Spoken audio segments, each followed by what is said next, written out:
So this morning we continue our series that we call Between the Trees. And for those of you who have not been a part of our series this fall, we've talked about our lives being found in God's story, between that tree of knowledge and good and evil where the world broke, and the tree of life that we see in Revelation as to where we are all headed. And so as we've talked about our life between the trees, we've seen how the story of God has unfolded in history.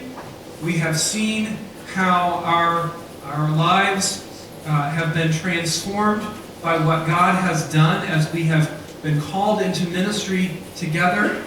And now, as we last week and this week, and of course next week, we'll be looking at our vocation as worshipers.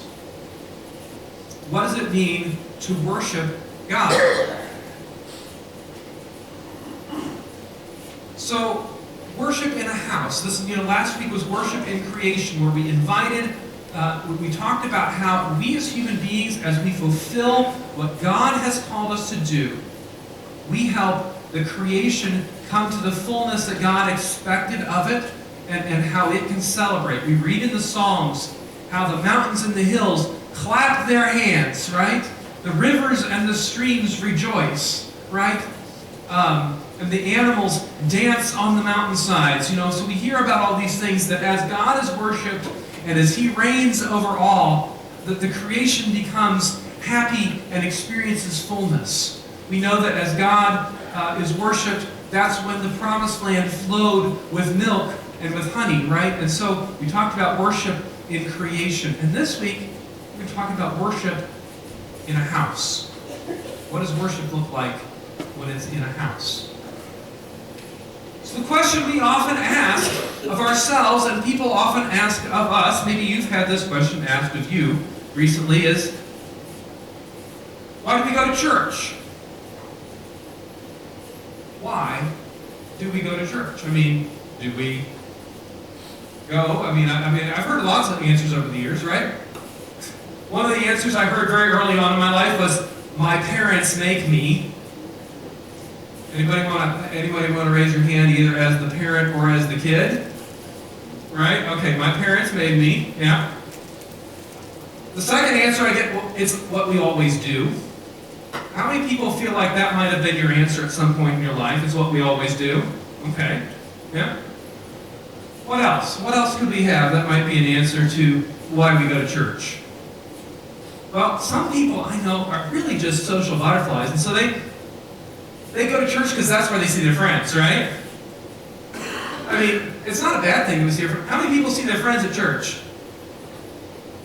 Okay, if anybody doesn't raise your hand, then let's talk, because for some reason you're not feeling like you're included here. And that's important. Yeah, right? Some people, I have to say, really go to church because, they like the preacher. What can I say? What can I say?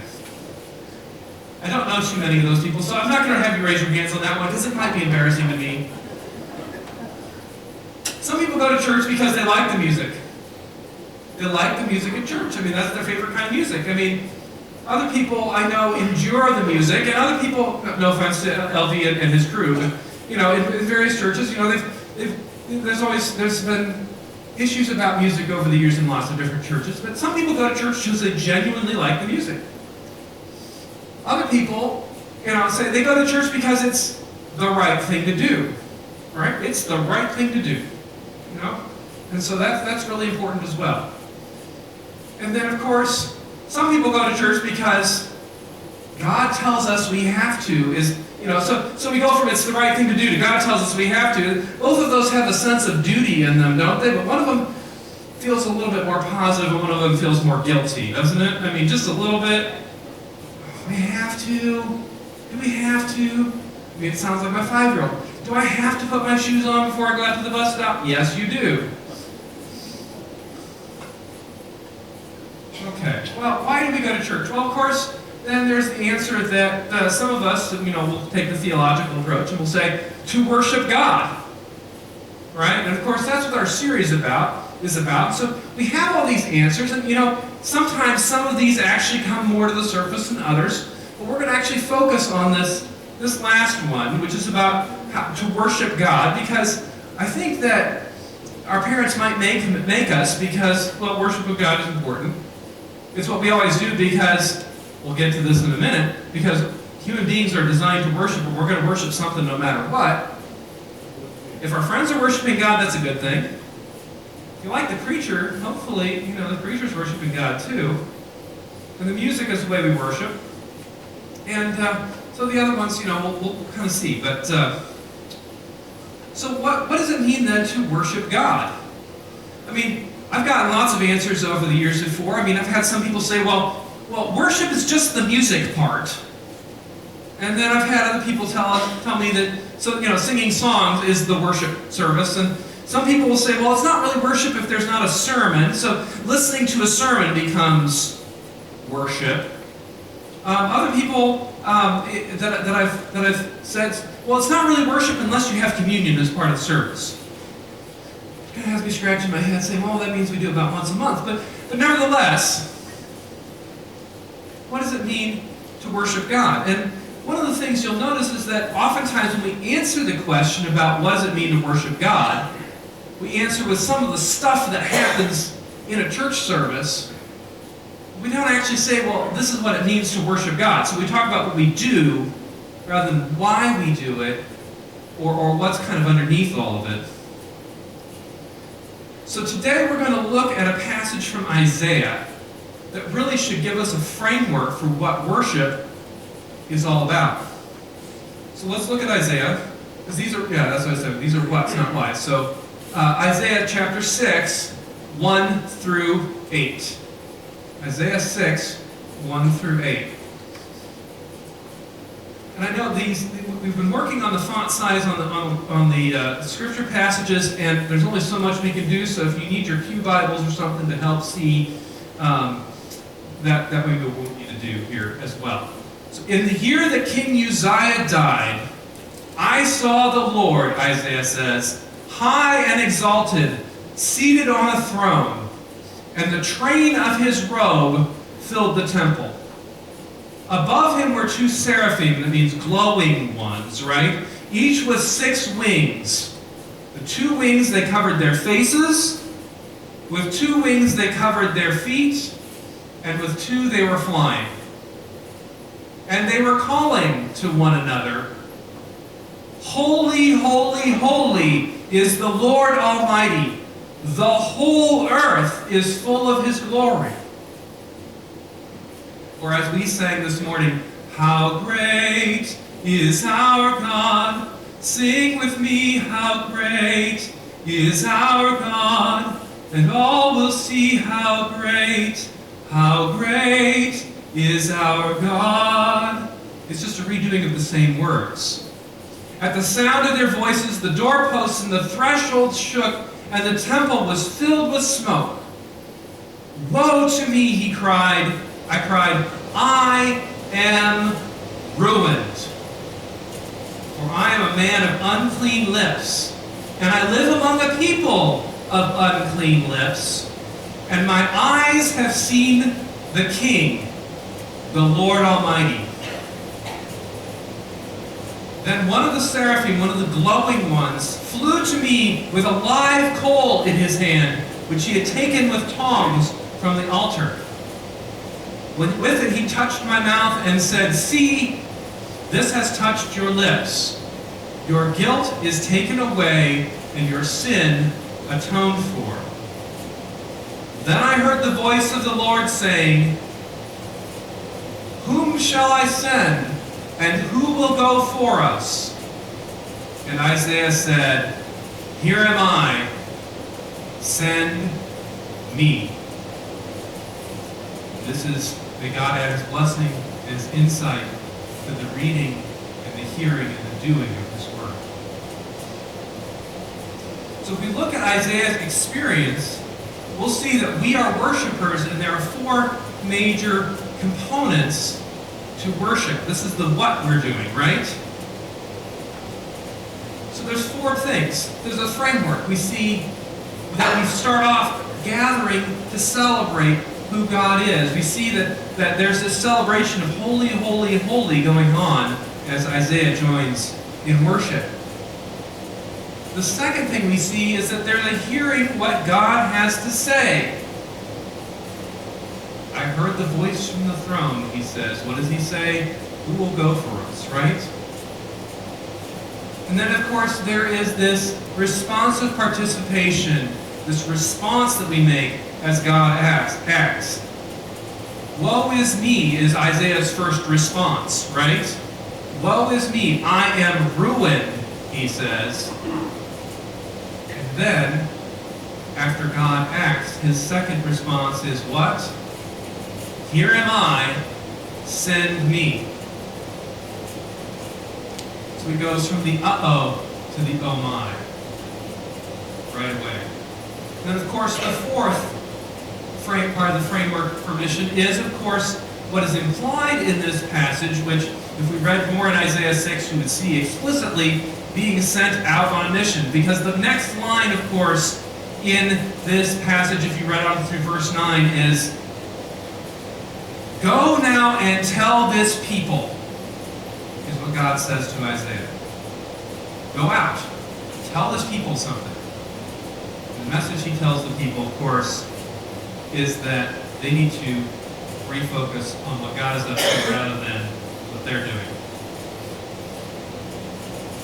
So last week, we talked about how human beings, as we said, are the image of God in creation. We set the whole creation free so that the whole creation can worship God. And that we can do two things that demonstrate that. One is, of course, care for the creation itself. And the second, of course, is to care for those who are on the edges and the margins and those who might not have as much as we do. But here's the thing. In this passage, we see that we too are worshipers, and we as human beings are so wired for worship that we will worship just about anything if we aren't careful. Isn't that the message of the Bible? We see in the Old Testament, what is the first commandment that God gives them in the Ten Commandments? You will have no other gods before me. What's the second commandment? You're not going to make any images of any other gods either. Why is that? Because we as human beings are so wired to worship something that if we are not worshiping God, we're going to find plenty of other stuff to worship.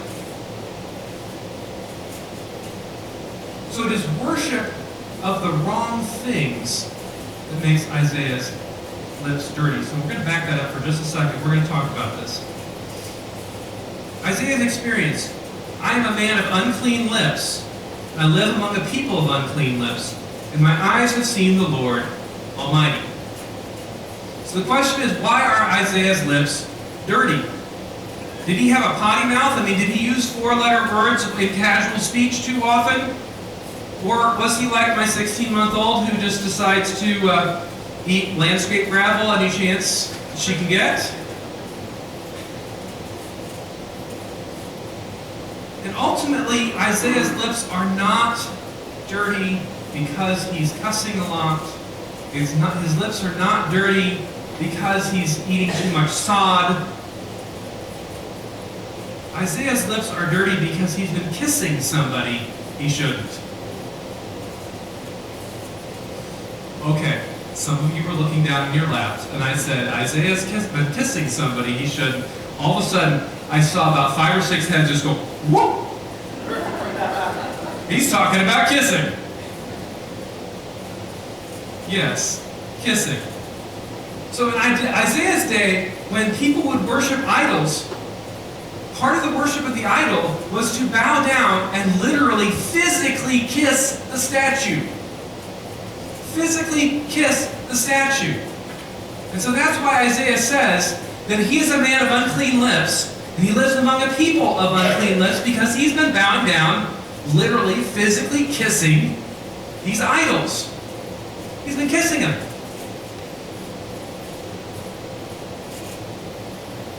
See, that's why why he says, I am a man of unclean lips, not of dirty lips. You know, dirty lips is what my 15-month-old, 16-month-old has when she's been literally ingesting leaves. Isaiah's lips are unclean. That has a religious significance. That has a significance in the law. Why? Because he is doing something that is outside of God's commandments. So Isaiah's lips were unclean because he'd been kissing idols, and so had all the people around him. So when he sees God, he goes, uh-oh, I've been caught, right? It's like the 3-year-old. Have you been using marker on your face? No. Then why is your chin green? Yesterday. Have you been coloring with markers? No. Where'd you find the markers? My brother? No. Right? Isaiah just got caught. Worship of the wrong things makes Isaiah's lips dirty. So we are so wired to be worshipers that we are going to worship whatever, whenever, if we aren't worshiping God. And these commandments, of course, are what we see as do not worship idols. Worship God alone. Right? Now here's the thing. I mean, we can say, okay, well that's kind of quaint, that's interesting, nice history lesson, Matt. Last I checked, none of us have a statue of Marduk or Dagon or Baal or Molech or any of these statues in our house. Anybody want to say yes to that or no? Okay, I didn't think so. Just wanted to check because I don't, but we can have somebody here that wants to worship ancient Near Eastern gods. I don't know. It's surprised every day, right? And we know that idols don't have to be little statuettes anymore, right? I mean, we get that, right? The Old Testament, they weren't really just statuettes anyway. The statue, of course, was important, but the idol was really something that you had to satisfy to get life to go the way you wanted it to go. A lot of times, they would worship these idols because these idols were supposed to give them good crops, or they were supposed to help pregnancy go well, or even get pregnant in the first place. You were worshiping idols because you wanted to win a battle. You were worshiping idols because you wanted to keep your enemies away from you. You were worshiping idols because you thought that it would keep somebody from being able to curse you. You worship all these idols for these different purposes, to try to protect yourself from things that could go wrong, or to try to get something that you couldn't otherwise get under your own power. Right? So when we look at worship of idols, we start thinking about all the ways we try to protect ourselves from things that go wrong, and do so in ways that disadvantage others around us, that ends up being idol worship. Or the ways we try to take advantage of something so we can get a better advantage than everybody else that we don't deserve. Well, that ends up being idol worship too. I mean, that's what they were doing with these statues. And so all of a sudden that hits a lot closer to home. Hey, I don't want to talk to those people because I don't like those folks. And so I'm going to keep them on the margins and on the edges. I'm going to keep them away from me. Not because there's anything wrong with them, but because I just don't like them. That's kind of an idol worship kind of thing. That's what they were trying to do. Right? So that also meant that those folks would give power to things and people who could keep them safe. They could keep you safer than God could. So that means that they would give, politicians a certain amount of power because they could protect you better than God, or certain people with wealth, they could protect you better than this other thing over here, or people with weapons, they could protect you better than God could, and so on and so forth, right? And so we know that sometimes when we get to places where we believe in something more strongly than our Christian faith, then that is in fact the definition of an idol, right? If we believe in something more strongly than we believe in Jesus, that's an idol. And it doesn't matter what it is. Sometimes it's our own business success. Sometimes it's our family name. Sometimes it's our political party or our country. Sometimes it's a philosophical system. Sometimes it's maybe our degree or lack thereof that we want to, hey, I graduated high school in such and such a date, so that gives me. If we hang more on that than we do on Jesus, that's an idol, right? Anything that holds stronger sway than God does in our lives, that's an idol. So now we realize that if we give honor to things besides God, depend on things we honor in addition to God, those are idols. We are worshipers, and we're going to worship just about anything if left to our own devices. So what do? How do we worship God? We worship. Why do we worship? Because we are designed to worship. That's how God made us. That's why we worship. So now how do we worship? What does worship do? So the first stage, let's get back to our four-piece frame here. So the first thing we do is we gather, right? And we see in this passage that Isaiah begins with, I saw the Lord seated on his throne.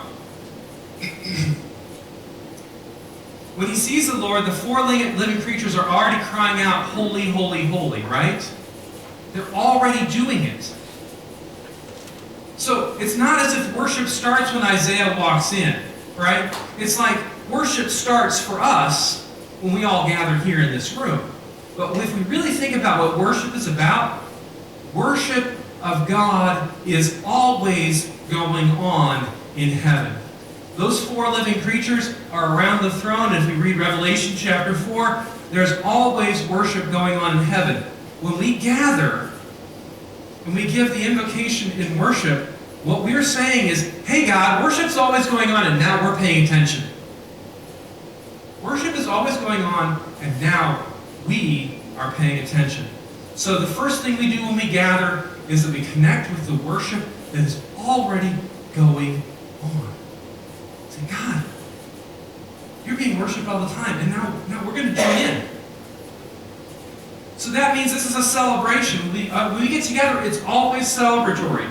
We gather together and say, hey God, whatever else we've been doing this week, we're going to celebrate what you're up to, God. We're going to join in. So we join with the angels and the archangels and all the company of heaven, and we say, holy, holy, holy, Lord God Almighty, heaven and earth are full of your glory. We go from there. So then from that point we move to the second stage of worship, right? And in this passage, Isaiah hears the voice from the throne who says, who will go for us? Whom shall we send? And now that we're gathered, and most of all paying attention to what God's up to, we can hear what God is saying. And so in our context, of course, the Bible reading, the sermon, hopefully it's what God is talking about, not just Matt. The prayers, these are the things where we can start to hear what God is saying. There's this conversational piece to worship, back and forth, this conversation between us and God. And so that's when we get to the third part. Pardon me. It's this response and participation thing. Of course, Isaiah has this sense of what needs to happen next. He needs to be cleansed, and then he needs to respond to say, okay, here am I, send me. And so we believe that in worship, we receive something from God too. So in our context, maybe we come forward to make some sort of commitment to God at the front of the room, or we respond by praying in the front of the room, right? Sometimes we come forward with tithes and offerings. That's a way we respond to God. We say, God, you've given us abundance. Here we want to celebrate this abundance by giving you some of it, right? Tithes and offerings. And of course, then responding through communion and celebration at the table. What do we say in communion? We remember his death. We proclaim his resurrection. We await his coming in glory. So we say, hey, we are participants in the life of Jesus now. That's a response. You say, hey, we're joining with Jesus, the bread of life and the cup of the new covenant. But then it doesn't end there, does it? And this part of the service is often really short. We're sent for a mission. We go in God's name. We go with His blessing. We go to do God's things. And we go prepared, right? We remember what Isaiah said, go now and say to this people. That's what God told Isaiah. So we end the service by this blessing and this sending out. We evoke the power of the Spirit. Go in peace to love and serve the Lord. Go in peace, rejoicing in the power of the Spirit. And we want to know that when we leave, we are prepared to do what God has called us to do. So what do we do with this week? For this week, I think we have some stuff we can take with us and some stuff we can think about. So here's 4 things we can take with us. Number 1, we're wired for worship. If we're not going to worship God, we're going to worship something else. We're wired for worship. We're going to worship just about anything else if we don't worship God regularly. We have to worship God enough that it essentially crowds out our desire to worship anything else. That's why we do this on a weekly basis. Some people want to do it more often. Hey, that's great. Worship is always going on. That's the third takeaway. It's just we aren't always paying attention. And that's okay. Sometimes our minds need to be focused on something else. But worship is always going on. And so from time to time, at least once a week, we say, let's pay attention to the worship that's already going on in heaven. That's pretty cool because we're just joining in with what God's already doing. The 4th thing, worship is incomplete unless we participate. Right? It's not just about Matt talking. It's not just about them playing music for us. It's not just about the kids gathering up here and being really adorable. We participate. We join in. When we pray together, we pray. When we sing, we sing. When God invites us to hear His word, we go, how does this apply to my life and our life as a congregation together? And that's how we begin to participate. So for this week, let's reflect on these things and tell me if you see something or hear something this week from God on this. How can you acknowledge the worship of God between now and the next time we gather? So maybe it's Tuesday morning at 9:30 and you're saying, hey, you know what? God's being worshipped right now. Let me join in for just a minute. You say, hey God, thank you for being you. Right? What do you have for me today? That's just a simple way to worship, right? 9:30 on Tuesday morning. Maybe you get up at 2 o'clock in the morning on Thursday and you say, hey, God, what are you up to? I'm up. I don't like being up. But what are you up to, God? How can you see God's presence? God can be present to us anywhere. So if we're feeling alone, find ways to seek God's presence. How are you transformed as you worship? Think about it. You go to church every Sunday, most of us. So how is this day going to make you different today than you were yesterday, even though you do this every week? And 4th, how does worship make you better prepared for what God has called you to do? Are you prepared for what God's called you to do? What's that phrase? God doesn't call us to anything He hasn't made us ready for. God prepares us. So let's join in prayer to see what God has called us to today. Let's do some reflection on God's Word as our musicians come. Father, we thank You that we just are joining in with worship that's already happening. We don't have to start something new. Father, we thank You that You've wired us to worship You. Help us to discover even more deeply how You can transform us through worship. And Father, as we take a moment Help us to hear your voice, inviting us to what you call us to do next. This we ask in Jesus Christ our Lord. Amen.